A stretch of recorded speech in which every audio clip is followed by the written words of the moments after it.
Bienvenue sur le podcast Fais voyager ton entreprise. Tu le sais, dans la saison 10, cette année, ce sont des entrevues que j'ai pour toi. Aujourd'hui, on a la grande chance de rencontrer Madame Christina Goulet. Christina, elle est coach, experte en communication des leaders. Fais voyager ton entreprise, le podcast commandité par Voyage Déductible, qui organise des voyages, formations en immersion. Si tu aimes le podcast, je t'invite à le partager et à le commenter sur ma chaîne YouTube du podcast Fais voyager ton entreprise. Merci de faire partie de mon univers et c'est parti. Bonjour Christina, comment vas-tu? Ça va bien, merci. Et toi, Lucie? Ah, moi, ça va toujours bien. Merci, Christina, d'avoir répondu à mon appel. J'ai lancé un appel sur les réseaux sociaux si vous avez un voyage à venir nous raconter, j'avais besoin de vous. Donc, ma question du jour, Christina, quel a été ton plus beau voyage et pourquoi? Raconte-nous. Mon plus beau voyage, c'est celui que j'ai fait au Mexique. Ça fait quand même un petit bout de temps, mais ça a été vraiment un voyage extraordinaire. Moi, je suis du genre qui aime plusieurs choses en voyage. J'aime autant être sur la plage, puis prendre mon temps, puis profiter du soleil, du sable, de l'eau. Et autant j'aime aussi aller explorer l'environnement, la culture. Et c'est ce que j'ai pu faire dans ce voyage-là, qui a duré 2 semaines. C'était vraiment le fun. J'ai fait à Chichén Itzá, j'ai pu monter là, en haut de la pyramide. On avait un guide aussi quand j'étais en voyage, puis il nous avait montré à quel endroit se placer en bas de la pyramide, assez pour taper des mains pour pouvoir entendre le cri du quetzal, qui est un oiseau au Mexique. C'était vraiment extraordinaire. On a été dans les ruines aussi, tout exploré. On a eu aussi, on a été voir aussi un ancien terrain de, c'est comme un handball, là, dans le temps. Puis, on voyait comme juste des ruines, mais avec tout le guide, toute l'histoire autour de tout ça, je trouve ça tellement extraordinaire. J'ai été dans des musées aussi. Moi, je tripe sur ça. Puis après ça, ben, entre-temps, on avait la plage, le lever du soleil, le coucher du soleil, qui est, tu sais, le tempo est tellement pas pareil quand on est en voyage. Autant que moi, j'aime me lever tard, disons. Je vais mettre tard comme ça parce que j'ai quand même de jeunes enfants. J'aime me lever tard, mais tandis que là-bas, l'horaire était différent. Tu te lèves de bonne heure pour pouvoir profiter de la vue, pour pouvoir profiter du silence aussi. Ben, peut-être pas nécessairement silence, mais le son des vagues sur la plage dans un hôtel. J'ai été dans un hôtel, j'ai été aussi dans une famille d'accueil et tout ça. Fait que ça a été vraiment un voyage assez complet, assez intéressant à faire, autant au niveau de se reposer que de pouvoir découvrir une culture que je connaissais pas. OK, là, écoute, j'ai plein de questions pour toi, là. Premièrement, en quelle année tu as vécu ce voyage-là? Ça fait un petit bout de temps, ça fait une quinzaine d'années. OK, parfait. Donc, à cette époque-là, tu dis « on ». Qui étaient les « on » ? Je suis allée avec des amis. Je suis allée... Okay. Ouais, c'est ça, on était quelques amis. On était peut-être 5 ou 6. OK, parfait. Donc, c'est un petit groupe, là. Fait que c'est quand même différent de voyager avec des enfants ou pas, là. Fait que... Non, c'était pas des enfants, c'était tout. On avait tous le même âge. Oui, c'est ça. Puis je trouve ça intéressant parce que tu dis, on est allé 2 semaines. Effectivement, aller en voyage 1 semaine puis 2 semaines, c'est complètement différent. Parce que après, tu sais, 2 semaines, ça nous donne le temps, justement, de visiter, de se reposer, d'être en état de visiter. Parce que moi, je dis tout le temps, quand on est entrepreneur, bien, souvent, on arrive en vacances et non pas en voyage. On arrive en vacances brûlé, épuisé, puis on n'a pas l'énergie pour voyager. On n'a pas l'énergie pour aller visiter. Donc, d'avoir ces 2 semaines-là, ça a dû faire la différence pour toi. Oui, quand même, parce qu'on a fait vraiment beaucoup d'activités. J'ai fait de la plongée en apnée, j'ai été dans des cénotes à l'intérieur d'une grotte, là, où est-ce qu'il y avait on a nagé dans l'eau, puis c'était extraordinaire. On a pu faire tellement de choses, visiter tellement de places parce qu'on avait le temps, justement. Tout à fait. Et qu'est-ce qui t'a amené à cette époque-là de choisir justement le Mexique? Ben, c'est pas vraiment moi qui l'ai choisi. C'était pas mal. On s'en va là, qui est partant. J'ai fait, moi, je suis partante, puis on y a été là. Oui, c'est ça. Quand on est un groupe, il y en a toujours un qui organise les choses, puis nous, on suit et où on est l'organisateur, l'un ou l'autre. Exact. Puis, dis-moi, depuis ce temps, est-ce que tu es retourné en voyage? Je suis pas retournée au Mexique, je suis retournée aux États-Unis. En fait, je suis allée à New York. Je suis pas retournée dans le sud. J'y compte. Hein? Je vais retourner avec mes enfants. J'aimerais beaucoup aller en France, en Europe aussi. Moi, mon voyage de rêve, c'est l'Écosse depuis toujours. Et moi, je vais partir 1 mois. Fait que pour ça, ça prend beaucoup de préparation avec les enfants aussi. Là, comme j'ai dit, j'ai de jeunes enfants. J'aimerais les amener avec moi. Je vais aller voir les châteaux de l'Écosse puis tout ça pour leur montrer. Là, j'ai 2 filles, fait que des princesses puis des châteaux, ils adorent ça. Moi, Et dis-moi, pourquoi l'Écosse en particulier? en fait, c'est que quand j'étais plus jeune, j'étais une très, très grande lectrice. Puis j'ai lu les livres de Diana Gabaldon qui est Le Chaudron et le Tartare, puis tout ça. Là, ils ont fait une série Outlander, je pense que ça s'appelle, avec ces livres. Mais moi, j'avais lu ces livres, il y en avait 10, des grosses briques comme ça, puis ça se passe en... Et que j'ai comme découvert l'Écosse par ces livres-là, qui étaient très historiques aussi. Et je me suis dit, un jour, je m'en vais là. Et là, moi, je dis tout le temps que tout est possible, mais pour que ça soit possible, ça nous prend une cible précise. Donc, dans combien d'années vas-tu aller en Écosse? Ben, je pense y aller d'ici 2028 parce que j'aimerais, comme j'ai dit, je voudrais y aller, je voudrais faire à peu près 1 mois ou peut-être plus, mais j'aimerais aussi aller à Walt Disney en France en même temps. Fait que c'est vraiment un gros voyage que j'ai envie d'organiser. Ça prend de la préparation, ça prend beaucoup de tout, ça prend du temps. Fait que tout le temps de moyenner tous les moyens d'ici 2028, je pense que c'est faisable. Tes enfants ont quel âge aujourd'hui? 3 ans et 5 ans. Ah, c'est ça. Fait que 2028, ça va leur donner juste suffisamment pour qu'ils se souviennent hein, C'est ça, exactement. aussi, hein, parce qu'on veut pas. C'est le fun d'aller à Walt Disney avec des enfants de moins de 2 ans, là, parce qu'on passe plus vite dans les jeux, mais eux, ils se souviennent de rien.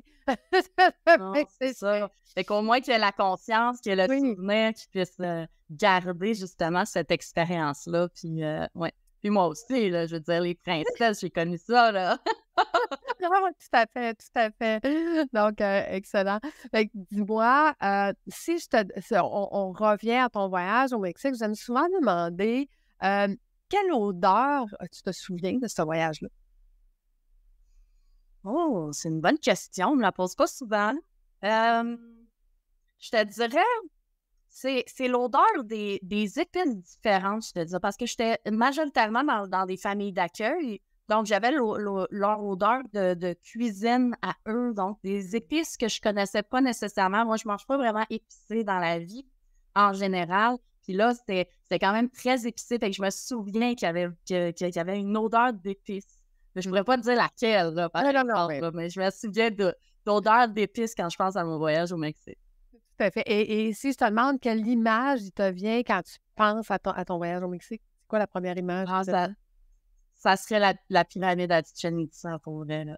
C'est ce que je vois. À chaque fois que je pense au Mexique, là, c'est la première chose avec la pyramide. Ouais. Et quel est le son que tu entends quand tu penses à ton voyage? Je te dirais des vagues. OK. Parce que là, tu nous as dit que tu nous as dit que tu avais été dans un hôtel et que tu avais été dans des familles. Comment ça s'est passé? Raconte-moi. Ben, en fait, c'est tout dépendant où est-ce qu'on était parce que j'ai été au Yucatan, à Mérida, au Yucatan, au Mexique. J'ai aussi été à Playa del Carmen. Fait que tout dépendant où est-ce qu'on on était logés différemment là, pour y aller avec le moins cher possible, mais pour que ça soit une expérience assez aussi intéressante, autant être dans la culture, apprendre la nouvelle culture, mais aussi pouvoir se reposer dans à la plage. Bon, ben, j'ai pas besoin d'être dans une famille pour pouvoir être bien sur la plage, etc. Fait qu'on avait comme tout dépendant là, où est-ce qu'on était, Playa del Carmen ou à Mérida, au Yucatan. Fait qu'on a vraiment fait des belles expériences. J'ai aussi pris l'autobus là-bas avec la manière qu'on prend l'autobus. Il faut qu'on se positionne, qu'on lève la main. Je ne sais pas si ça a changé depuis 15 ans, mais c'était quand même assez différent de moi qui habitait à Montréal dans le temps où est-ce qu'on se met un arrêt fixe, puis c'est là, puis c'est indiqué, puis c'est plus qu'indiqué, puis on le sait à quelle heure qu'il passe, tandis que là, c'était à peu près vers cette heure-là, là, à peu près à ce coin-là. Fait que pour les personnes qui ont besoin, plus cartésiennes, qui ont besoin d'une structure vraiment serrée, c'était peut-être pas l'endroit. Sors de notre zone de confort, comme on dit. Donc, si je comprends bien, c'était un voyage organisé, là. C'était un groupe organisé avec des guides et tout ça, là, où est-ce qu'il y avait un Oui, parcours. on avait un guide pour visiter Chichen Itza. OK. Là, on avait un guide. Puis les cénotes. Sinon, on n'avait pas de guide, on était libre. OK, je comprends. Fait que c'est quand même une découverte d'une jeune femme et d'un petit groupe, là, de dire on s'en va à l'aventure, puis on s'en va directement dans les familles et tout ça, là. Fait que Oui. c'était quand même audacieux, là, 15 ans. Oui, et en même temps, tu sais, c'était pas nécessairement inconnu parce que j'étais allée, j'avais ma meilleure amie avec moi aussi, là, dans ce temps-là, fait que dans ce voyage-là, fait qu'au moins, tu sais, on était des personnes qu'on se connaissait, Ouais. mais dans un lieu qu'on connaissait pas du tout. Fait que c'était ça, c'était intéressant d'avoir les deux aussi, de dire, OK, je suis pas complètement lâchée lousse toute seule. J'ai Non. aussi mon petit attache qui est, je connais les personnes avec qui je vais, et j'ai tout il y a un nouveau monde que je m'en vais explorer. Oui, tout à fait. Ça donne le goût, hein, après ça, de dire, mon Dieu, qu'il y a des belles choses dans ce monde, puis qu'on n'aura pas assez d'une vie pour toutes les découvrir. Ah, tout à fait. Je vais revenir dans une autre vie pour continuer, c'est sûr. Oui, c'est ça. C'est pas, j'ai un livre que j'ai eu là, une quinzaine d'années. C'est Les 1001 choses à découvrir avant de mourir. Puis c'est tous des endroits sur la planète là, qui sont comme vraiment moins connus, je te dirais, là. Et mon rêve, c'est d'être capable d'ouvrir le livre puis de dire ah, ben là, on s'en va là. Puis de là-bas, d'ouvrir le livre encore puis de dire ah, ben on s'en va là. Je vais faire le tour de la planète. Oui. Ben, Oui. 1001, j'aurais pas le temps. Effectivement. C'est sûr. Toi, C'est ça. C'est à l'époque, est-ce que tu avais ton conjoint actuel? Non. Non. Puis lui, comment il vit ça, les voyages? Mon conjoint, il a été à Cuba plusieurs fois. Il a vécu en Floride aussi quelques semaines. Ben, il a été en Floride quelques semaines, je veux dire. Lui, il adore voyager, mais il y a une manière différente, mon conjoint, de voyager que moi. Lui, il aime beaucoup la plage. Moi, j'aime visiter, faire des activités. Et ça va être une aventure. On n'a jamais voyagé ensemble. On a voyagé beaucoup au Québec, ensemble, mais pas en dehors du Québec. Fait que ça va être intéressant quand même de voir, on fait-tu la part des choses, on va-tu visiter un petit peu ou j'y vais toute seule pendant qu'il est à la plage ou on va voir ça là, dans notre prochain voyage. L'année prochaine, on est supposé partir en voyage ensemble. OK, je comprends. C'est ça que c'est là que je dis la différence entre des vacances puis un voyage. Hein? Des vacances, c'est aller sur le bord de la mer puis s'échouer parce qu'on est brûlé puis on se repose avec le son des vagues. Puis des voyages, c'est vraiment la découverte, hein, de la découverte de la destination. Malheureusement, souvent, quand on est entrepreneur, on est tellement brûlé que les voyages viennent en dernier dans notre wish list. Mais je veux dire, on est devenu entrepreneur pour ça. Fait que moi, je dis tout le temps, ça devrait être nos priorités. Mais comme tu dis, faire un mix des deux, faire un équilibre entre les deux, c'est l'idéal aussi. On se repose, mais en même temps, on visite. Oui, puis rien n'empêche que, étant donné que je travaille en ligne, rien n'empêche que je peux aussi partir plus longtemps puis travailler aussi quelque peu pendant le voyage, justement, là. Tout à fait. Ça pas obligé d'être un arrêt complet, justement, avec une business, un arrêt complet pendant 1 mois, 2 mois, 3 mois, c'est peut-être pas si possible que ça, mais... Oui, c'est ça. Mais tu vois, j'ai une de mes coachs qui a vendu sa maison ici puis qui voyage maintenant à travers le monde. Puis il y a juste un petit conflit des fois de décalage horaire. Elle a des fois 12 heures de décalage horaire avec ici. Fait qu'elle se retrouve à être obligée de travailler le soir et en début de nuit parce que ici, ça se trouve être le matin et le jour. Oui, c'est ça. Fait que ça aussi, c'est à planifier. Hein, les Oui, décalages ben oui. horaires, plus ils sont grands, puis plus ça devient compliqué à vouloir continuer de travailler, évidemment. C'est Mais c'est vrai. Puis moi, actuellement, j'ai des clients qui sont en France. Tu sais, moi, je suis ah, au Québec, j'ai des clients qui sont en France. Fait que j'ai à vivre avec le décalage horaire ouais, aussi pour ça, tu sais, pour ben, combiner puis composer avec l'horaire. Mais c'est un 6 heures. C'est quand même pas un 12 heures, mais non, c'est quand même assez intense, un 12 heures. c'est ça. Non, oui, à 12 heures, c'est intense. On essaie juste de se fixer des rendez-vous, puis elle, des fois, puis, tu sais, tu sais, comme pour moi, 7 heures le matin et 7 heures le soir pour elle, là. Fait que plus tard le soir, ben, tu sais, ça veut dire que pour moi, il est 6, 5, 4 heures du matin. Fait que c'est compliqué. Il reste pas tant de plage Oh oui, pour c'est être ça. capable Pour de que ça soit décent.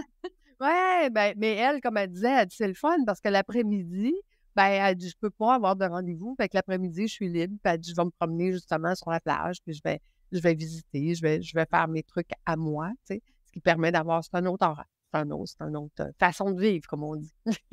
Oui, ça a ses avantages. Oui, tout à fait. Écoute, un gros merci, Christina. Puis, si les gens, ils veulent, te découvrir, à quel endroit ils peuvent te retrouver, dis-moi? Ben, en fait, je suis sur pratiquement toutes les plateformes des réseaux sociaux, Christina Goulet. Souvent, il y a aussi mon site expert en communication auprès des leaders. Sinon, il y a mon site web christinagoulet.com. Ça me fait super plaisir. Je travaille souvent avec des leaders, des dirigeants qui ont des équipes. Donc, je travaille avec les types de personnalités en lien avec la communication, la motivation, la reconnaissance des employés des équipes. Ça me fait plaisir de pouvoir vous découvrir aussi ou répondre à vos questions. Donc, ça veut dire qu'on peut prendre tes leaders et leur équipe puis les amener en formation immersive en voyage. Écoute, on va en reparler. Et Ben, je peux rejoindre ton équipe et tes leaders pour pouvoir leur donner une formation, puis après ça, ils sont libres de pouvoir voyager comme ils veulent. Moi, je suis bien ouverte. tout est possible. Je dis toujours que tout est Tout possible. est possible. Merci beaucoup, Christina. Donc, merci aux auditeurs de nous avoir écoutés jusqu'à la fin. Nous, on donne rendez-vous la semaine prochaine. Donc, au revoir tout le monde. Chez Christina. À bientôt. Merci. Ça va être une